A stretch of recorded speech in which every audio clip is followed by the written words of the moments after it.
सगळ्यांचा बाप म्हणून भाजपचा मुख्यमंत्री बसलाय, सगळ्यांनी लक्षात ठेवा असं नितेश राणेंनी म्हटलंय। 2029ला आमदार आणि खासदार भाजपचेच आले पाहिजेत असंही नितेश राणेंनी म्हटलं। भाजप कार्यकर्ता मेळाव्यातून नितेश राणे यांनी शिवसेनेला हा इशारा दिलाय। धाराशिव जिल्हा नियोजन समितीतील कामांना स्थगितीच्या मुद्द्यावर बोलताना नितेश राणेंनी घणाघात केलाय।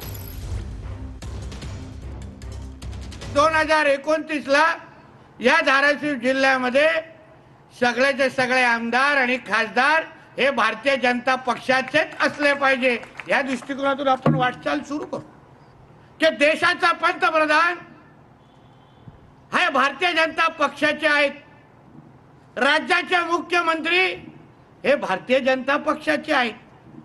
म्हणून हे किती कोणी इकडे तिकडे नाचले, कोणी इकडे तिकडे अगर ताकद दाखवली, पण शेवटी सगळ्यांचा बाप म्हणून भारतीय जनता पक्षाचाच मुख्यमंत्री बसलाय हे प्रत्येकाने लक्षात